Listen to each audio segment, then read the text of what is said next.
ठीक आहे. आता आपल्याला आपण काल बघितलं की कंपोनंट कसा क्रिएट करायचा असतो. आता आपल्याला बघायचं की एखादं वेब पेज आपण बनवतो तर त्याच्यामध्ये कसं फोल्डर स्ट्रक्चर आपण ठेवणार आहे, प्लस हे जे काही आपण कोड का लिहिला याला स्टायलिंग कशी द्यायची. ओके. आता हे जे कंपोनंट होते हे काही कामाचे नाहीत आपल्या.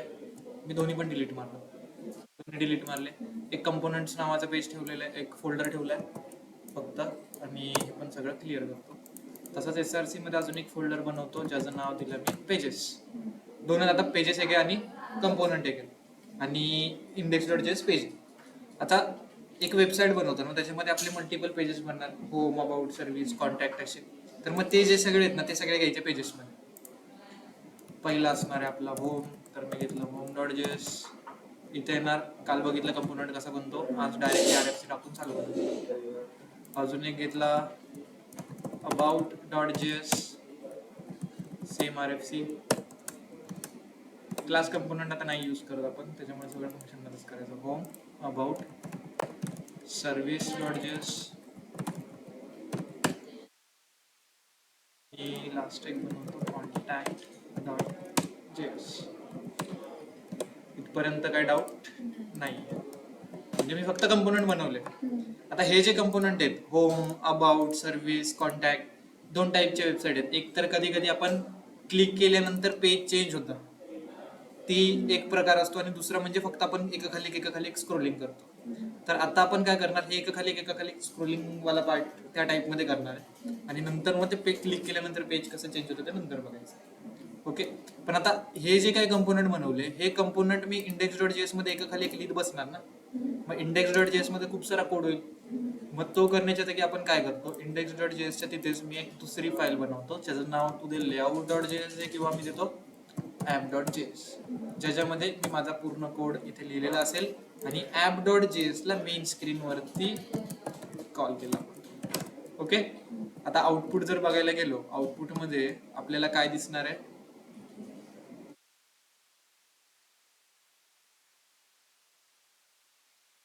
ऍप टाकलाय, ऍप दिसतो. ओके. आणि आता ह्या ऍप मध्ये मी एक एक करत कंपोनंट घेऊन इथे यूज करणार. इथे आलो, सगळ्यात वरती मला पाहिजे होम, त्याच्यानंतर मला पाहिजे अबाउट, त्याच्यानंतर मला पाहिजे नंतर सर्व्हिस, पेजेस मधून बराबर इकडून इम्पोर्ट होतं सगळं. ठीक आहे. आणि इथे घेतला कॉन्टॅक्ट, इंटरनेट केला, झाला. आता इथे मी प्रत्येकामध्ये एक मेसेज लिहिलाय फक्त. तुम्ही काय करणार आहे, इथे पूर्ण कोड असणार आहे तुमचा. जसं की होम आहे, होम मध्ये जे काही लागतं तुमचं ते, अबाउट आहे, अबाउटचं जे काही आहे ते, सर्व्हिस ते, कॉन्टॅक्ट त्याचा जो काही फॉर्म असेल तो. म्हणजे तर इथे 1-2 मिनिटासाठी बनवतोय त्याचा फॉर्म.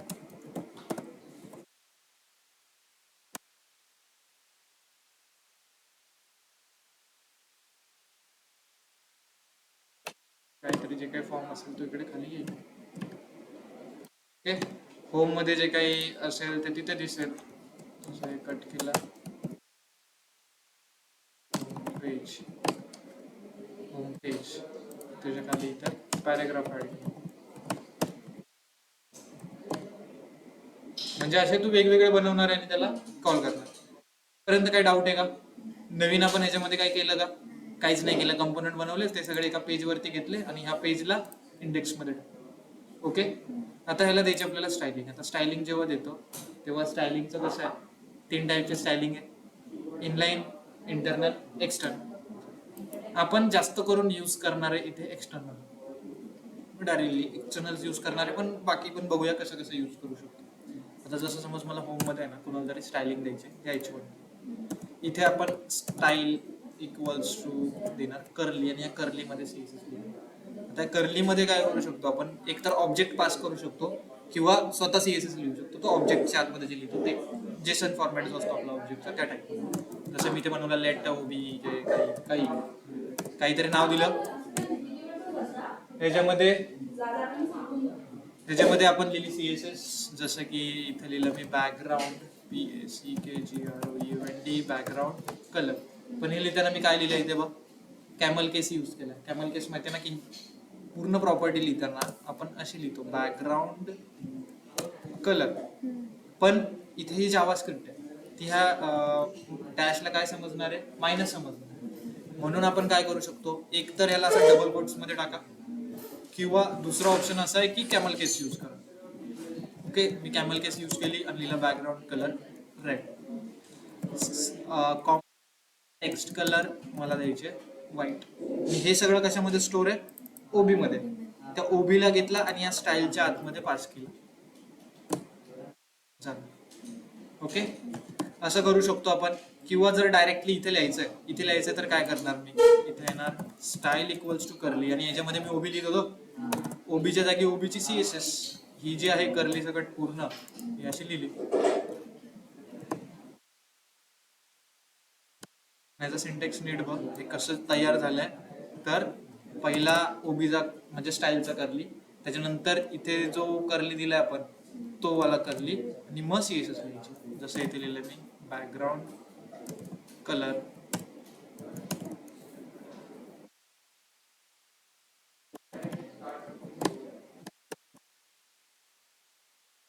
समजलं, सेम लिहिले, फक्त इथे ऑब्जेक्ट बनवून त्याला पास केला आणि इथे डायरेक्टली लिहिलं. आपण जे क्वेरी मध्ये लिहितो ना, जे क्वेरी मध्ये असंच काहीतरी लिहितो तसं लिहितो, त्याच टाईप मध्ये इथे लिहायचे. इनलाईन इंटरनल, काय डाऊट आहे दोघांमध्ये? नाही. आता तशीच जर समज आपल्याला बनवायचे एक्सटर्नल सीएसएस. एक्सटर्नल म्हणजे काय करणार, तर एसआरसी मध्ये मी एक फाईल बनवतो, जसं इंडेक्स डॉट जीएस आहे तसं तुला जे पाहिजे त्या नावाने फाईल बनवू शकतो आपण. जसं मी बनवलं index dot CSS, style dot CSS वगैरे काही बनवू शकतो. आणि ह्याच्यामध्ये आपली स्टायलिंग असेल, जशी मी स्टायलिंग दिली पहिलं, तर पॅडिंग 0, मार्जिन 0. अप्लाय नाही झालेलं कारण की ते लिंक नाही. आता एसआरसीच्या आतमध्ये जे काही असेल, एसआरसी मध्ये जे काही आहे ते जर आपल्याला इथे यूज करायचं तर आपल्याला ते इम्पोर्ट करावं लागतं. आता सीएसएस ची फाईल पण आपल्याला इम्पोर्ट करायला लागेल. सजेशन मध्ये आलेलंच आहे, import dot slash index dot CSS. Hit केलं,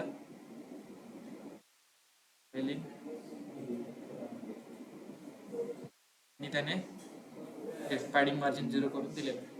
आता इथे आपण काय करत होतो, इथे आपण क्लास वगैरे देत होतो ना, तर मग इथे क्लास देऊ शकतो, फक्त क्लासच्या जागी लिहायचं क्लास नेम, आणि जे काही तुमचं क्लासचं नाव आहे ते. जसं मी दिलेलं क्लासचं नाव होम, सीएसएस फाईल मध्ये जातो, इथे लिहितो डॉट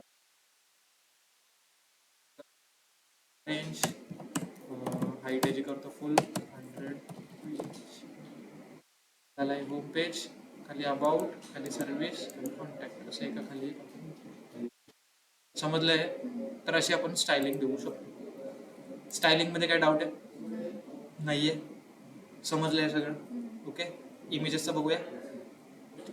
आता जर आपल्याला आपल्या ह्याच्यामध्ये इमेज यूज करायचे किंवा सीएसएस मध्ये इमेज द्यायचे, तर सगळ्यात पहिलं काम आपलं हे असणार आहे की आपल्या फोल्डरमध्ये इमेज पाहिजे, पेजमध्ये इमेज पाहिजे. इथे एक इमेज दिसते, मी कॉपी करतो आणि आपला जो फोल्डर आहे, आता फोल्डरमध्ये पण एसआरसी मध्ये सुद्धा इमेज ठेवू शकतो आणि पब्लिक मध्ये पण इमेज ठेवू शकतो.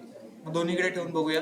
मी इथे ना एक फोल्डर बनवतो एसआरसी मध्ये आपल्या, इमेजेस म्हणून, आणि या इमेजेसच्या आतमध्ये ही इमेज टाकतो. ओके, दुसरी एक इमेज घेतो, ती पब्लिक मध्ये टाकतो. ही जी दुसरी इमेज आहे ती कॉपी केली आणि ती इमेज टाकतो मी आपल्या प्रोजेक्ट मध्ये पब्लिक मध्ये.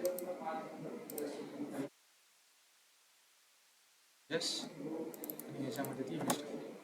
ठीक आहे, आता बघायचं होतं आपल्याला की इमेज कशी अपलोड होते. त्याच्यासाठी आपण काय केलं, आपल्या प्रोजेक्ट मध्ये एक पब्लिक फोल्डर मध्ये इमेज फोल्डर बनवून त्याच्यामध्ये एक इमेज टाकली, आणि दुसरी इमेज एसआरसी मध्ये इमेजेस फोल्डर बनवून त्याच्यामध्ये टाकली. म्हणजे दोन्ही प्रकारे पण आपल्याला समजेल इमेज घ्यायची कशी.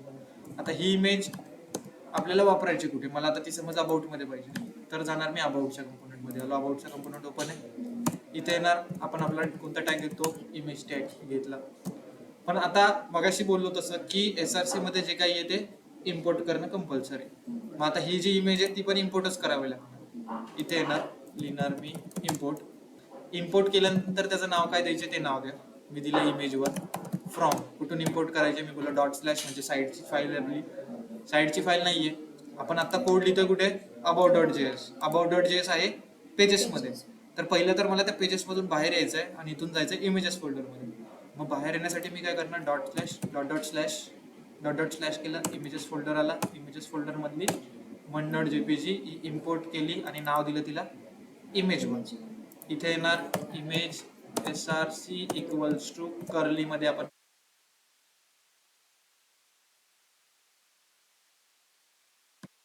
पूर्ण पात इथे लिहिलेलं आहे आपण, आणि ह्याला ते नाव दिले. समजला? हा एक प्रकार आहे.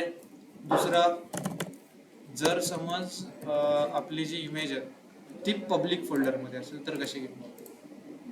पब्लिक फोल्डरमध्ये जर इमेज आहे तर कोड लिहिताना बघ, आपला जो कोड आहे तो शेवटी जाणार कुठे? इथे जाणार ना, index.html मध्ये. मग कोड लिहिताना असं समज की तू जो कोड लिहिणार आहे तो कोड इथे लिहितो आपण. मग इथे जर कोड लिहित असतो आपण, इथे जर कोड लिहित असतो तर आपण फाईल इमेजचा पाथ कसा दिला असता?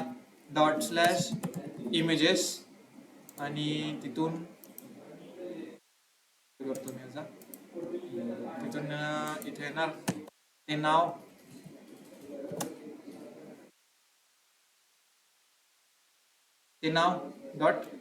.jpg जे काय आहे ते आली ती पण इमेज. समजलं? दोन्ही प्रकारे, दोन प्रकारे आपण घेऊ शकतो. पब्लिक मध्ये असेल डायरेक्ट पाथ द्यायचा, SRC मध्ये असेल इम्पोर्ट करून द्यायचं. इमेज घेण्यात आता काय डाऊट आहे तुला?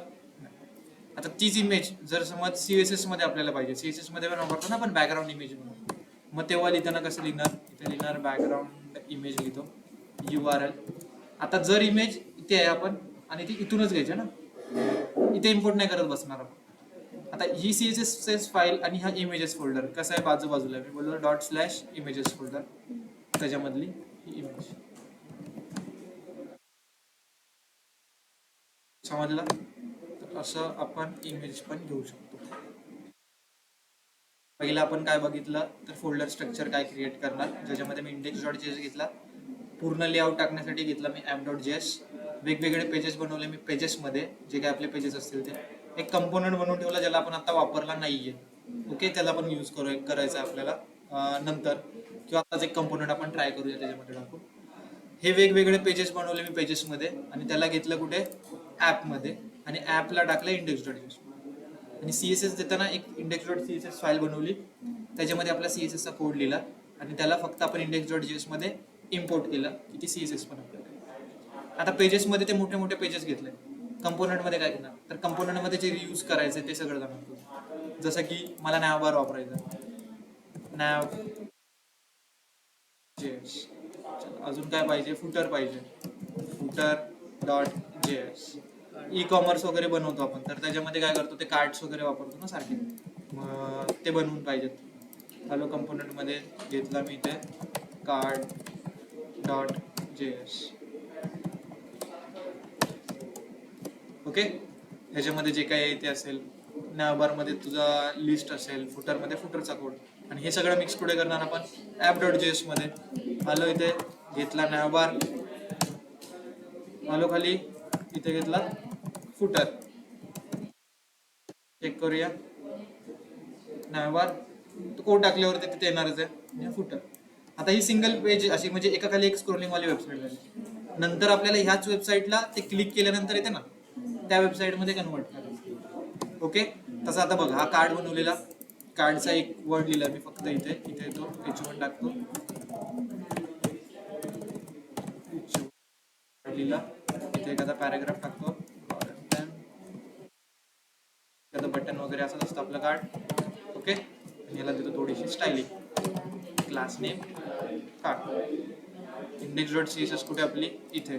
आलो, जो आपला कार्ड आहे त्याला दिली विड्थ 300 पिक्सेल, बॉर्डर सॉलिड, थोडीशी पॅडिंग.